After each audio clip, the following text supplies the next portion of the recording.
नमस्कार।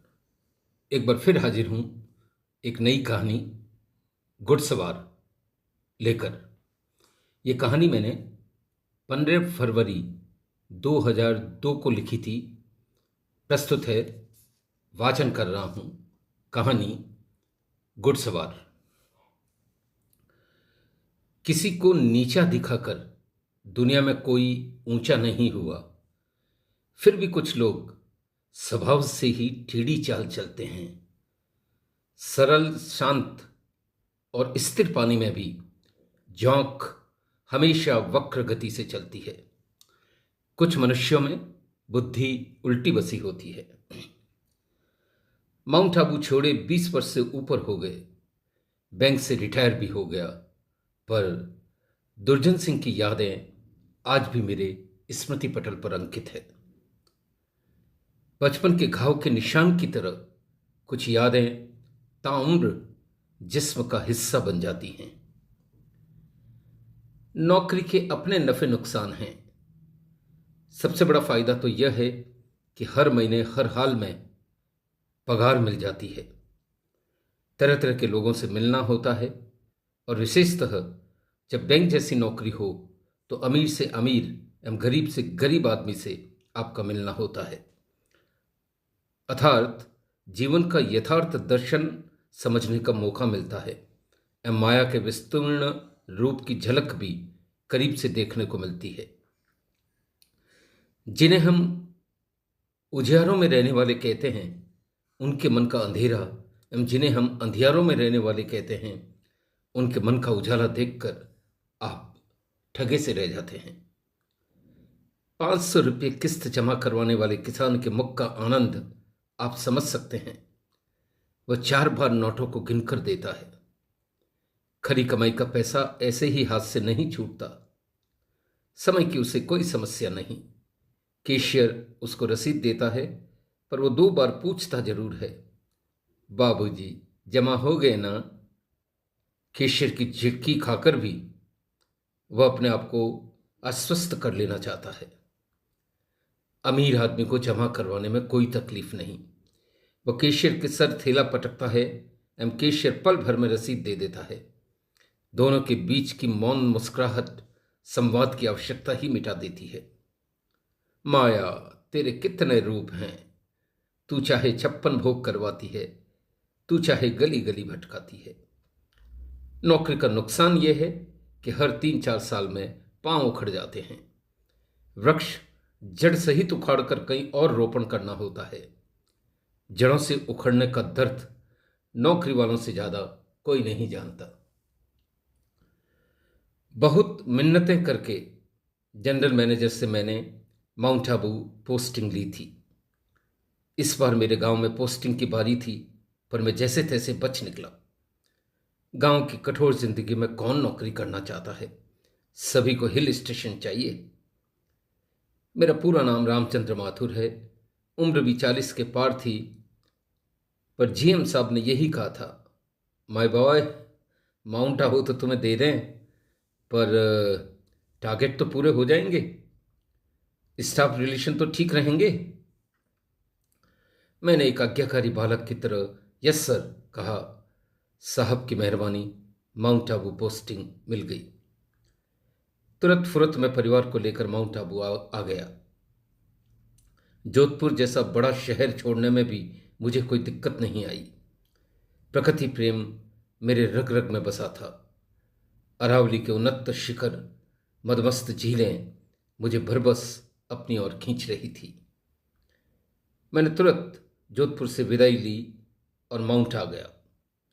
नई जगह की पहली झलक नहीं मेरा मन हर लिया। ऊंची पहाड़ियों के बीच पसरा माउंट आबू मानो किसी मूर्तिकार ने इसे तराश कर निकाला हो। मकान बैंक की तरफ से मिल गया। दोनों बेटियों का नई स्कूलों में एडमिशन हो गया। छोटी क्लासेस तक स्कूल शिक्षा में एडमिशन में कहीं कोई खास दिक्कत नहीं आती। श्रीमती जी के लिए क्या काबा क्या काशी, उन्हें तो अपना नया चौका ही बसाना था। हम 10 रोज में सेटल हो गए। अब मेरा सारा ध्यान ऑफिस पर था। माउंट आबू शाखा बहुत बड़ी थी। पूरे 20 का स्टाफ था। 5 अफसर, 15 बाबू। काम की भरमार, सर उठाने की फुर्सत नहीं। किसी भी संस्था के प्रबंधक की उस संस्था में पहली प्रविष्टि बहुत महत्वपूर्ण होती है। कई शातिर प्रबंधक पहले ही दिन बिल्ली मार लेते हैं। मैं भी इसी मूड में था। पूरे रुआब से बैंक गया। मेरी चाल मेरे इरादों का संकेत दे रही थी। सभी स्टाफ सदस्यों ने खड़े होकर मेरा स्वागत किया।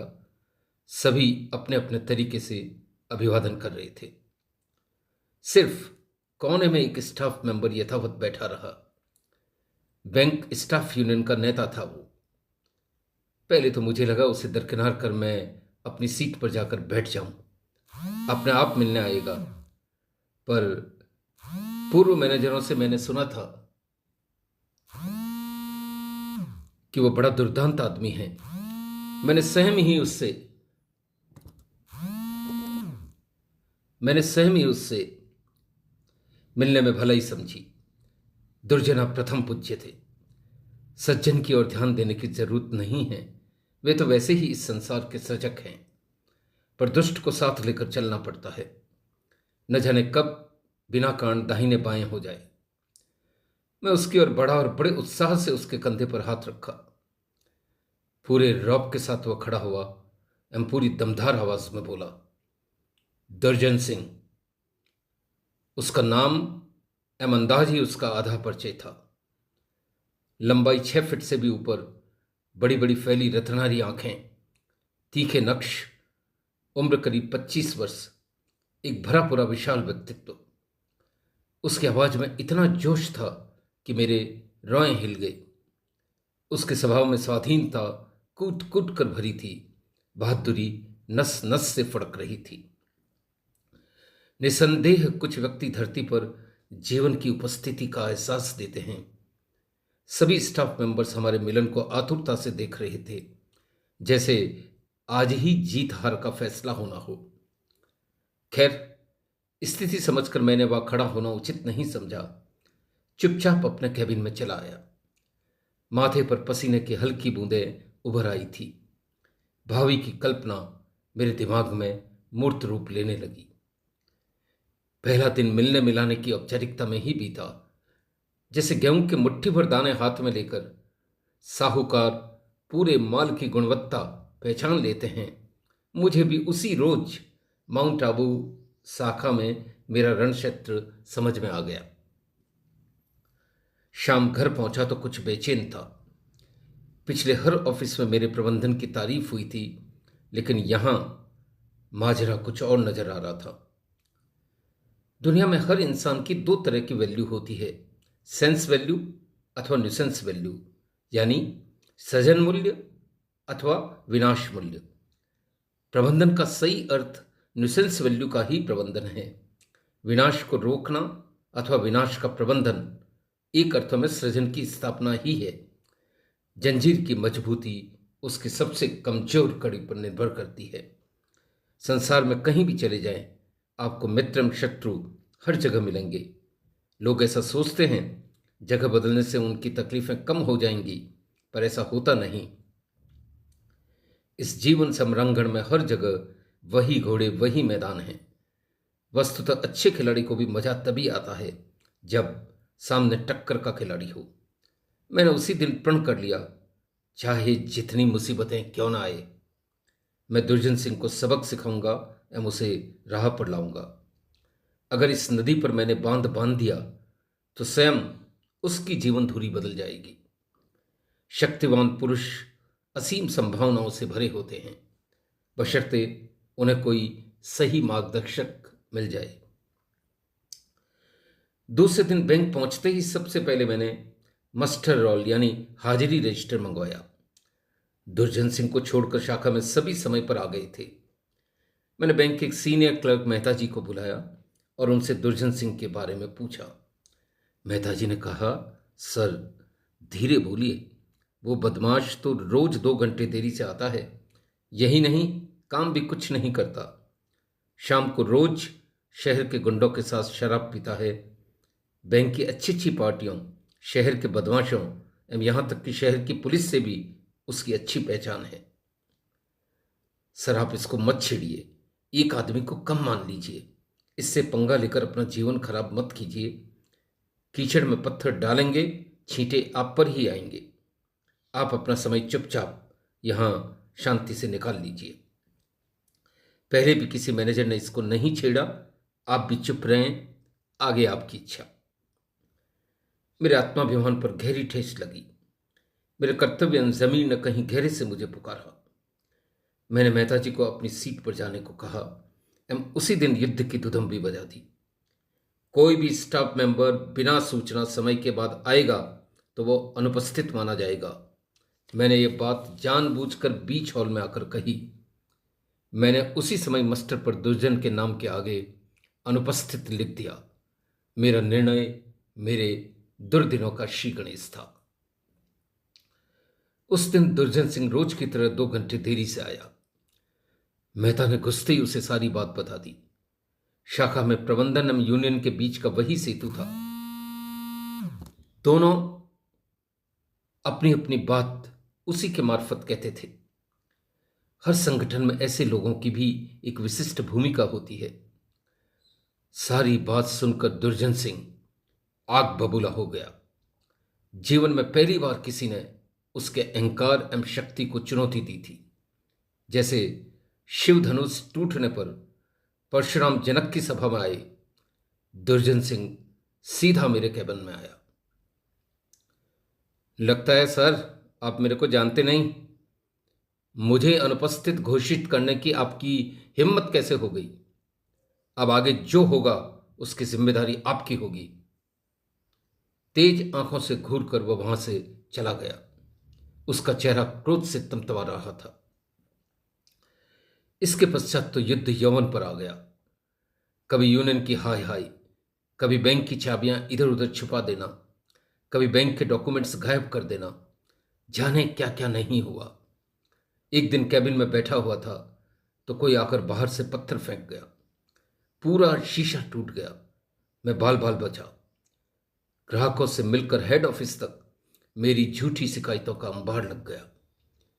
दुर्जन सिंह जो चाहता वही होता। कोई उससे विरोध लेने को तैयार न था। हर दिन एक नया शगुफा, हर बार तिरस्कार का एक नया तरीका तैयार होता। मेरे खून का प्यासा दुश्मन भी मेरे ऊपर इससे घातक वार न करता। युद्ध का नशा एवं जोश उसके हृदय में उबाल ले रहा था। उफ, उसके आघात कितने निर्दय थे। उसके शक्ति सत्य से सभी परिचित थे। मैं अकेला अलग थलग पड़ गया। जनरल मैनेजर ने भी स्टाफ रिलेशन को लेकर मुझे लताड़ा। मेरे साथ था तो सिर्फ सत्य, ईमानदारी एवं न्याय की ताकत, जिसने प्रतिकूल परिस्थितियों में भी मेरे हौसले को जिंदा रखा। घर जाता तो बीवी बच्चों से चिड़चिड़ करता। पत्नी तीखी होकर कहती, एक आप ही को फिक्र है अनुशासन की, अब तक जो भी आए मूर्ख थे। उसकी बातें घाव पर नमक का कार्य करती, पर मेरे संस्कार मुझे हिम्मत नहीं हारने देते। गीता का ज्ञान मेरी आत्मा पर दस्तक देता।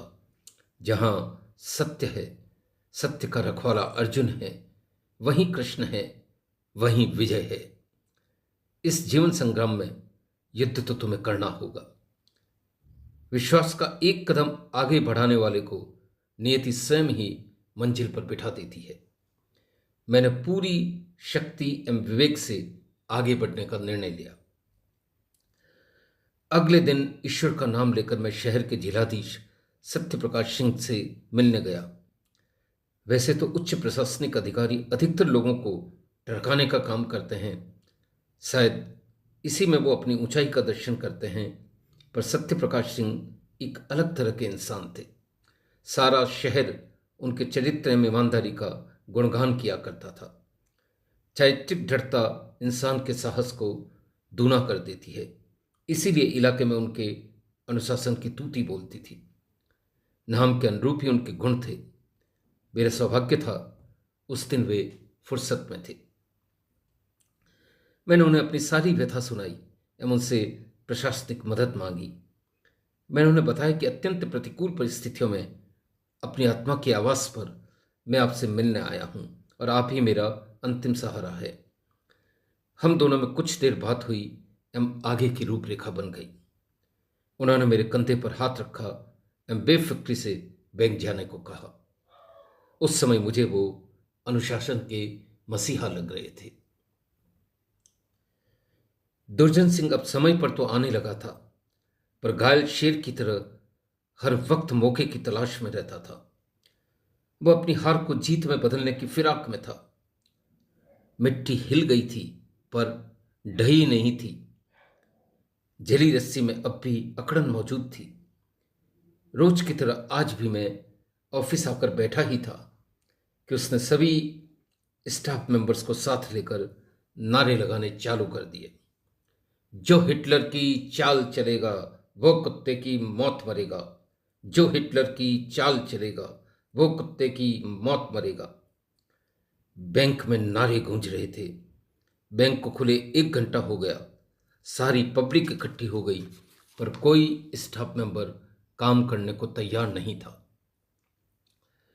मैं आवेश में कैबिन से बाहर आया एवं दुर्जन सिंह को अपनी सीट संभालने को कहा। वह तैश में बोला, तेरे जैसे कई आए कई गए। मैनेजरों को मैं जूत की नोक पे रखता हूं। एक गुंडे को इशारा कर दिया तो कहीं नाली में लाश सड़ी हुई मिलेगी। अपनी हार को जीत में बदलने के लिए उसने ब्रह्मास्त्र का इस्तेमाल किया। उसे पूरा यकीन था आज साहब की पतलून ढीली हो जाएगी, पर मैं इसी मौके की तलाश में था। आज सबकी गवाही में उसने अभद्र शब्दों का प्रयोग किया था। मैंने तुरंत पुलिस को फोन किया। पुलिस बैंक में आई एवं दुर्जन सिंह को घसीटते हुए ले गई।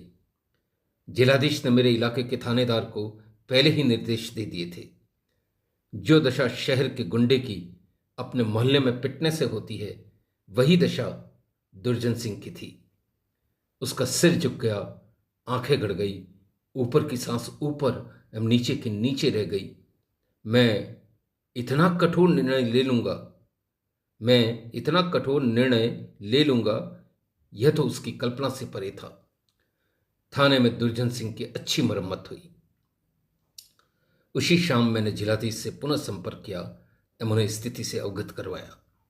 उन्होंने मुझसे प्रथम सूचना रिपोर्ट लिखवाने को कहा, पर मैंने जिलाधीश से विशेष आग्रह किया कि मेरा उद्देश्य सिर्फ उसको सुधारने का है। वे उसे सुधरने का एक मौका दें। उसके परिवार के साथ मैं न्याय नहीं करना चाहता था।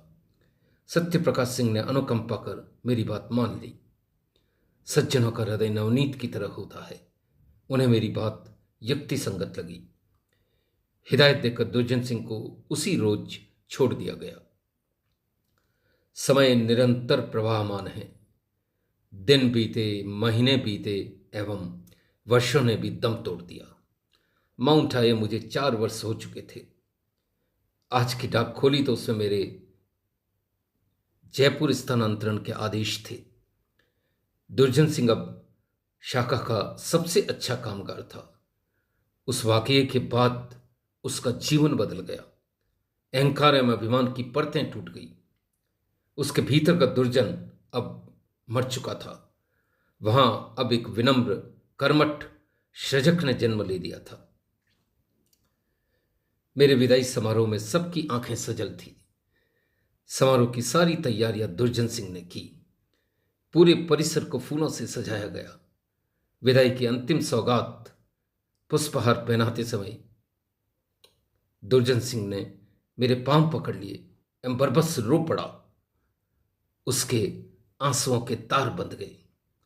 विदाई संदेश में उसने यही कहा, सर, अब तक आए सभी मैनेजरों में मेरे जीवन को बदलने वाले तो आप ही आए। मैं सही अर्थों में आपका उपकृत हूं। आपने मुझे नई दृष्टि दी, अन्यथा मेरा जीवन विनाश का प्रतिबिंब बन जाता। मैं भाव विवल हो उठा।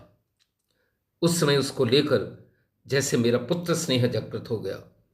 उसके कपोलों पर बहते प्रेमाश्रुओं में उसके कपोलों पर बहते प्रेमाश्रुओं में मेरी आत्मा भीग गई। गदगद मैंने उसे गले से लगा लिया। संसार में अहंकार राजा रावण का भी नहीं रहा। यहां पाषाण भी पिघलते हैं। जीवन को समझने से भी कठिन है जीवन का निर्माण करना। हर युग का रावण उस राम की तलाश में है जो उसकी उच्छृंखलताओं पर अंकुश रख सके। सदियां बीत गई, अभी भी हर घोड़े को अपने घुड़सवार की तलाश है। धन्यवाद मित्रों, यही थी कहानी। आशा है कहानी आपको पसंद आई होगी।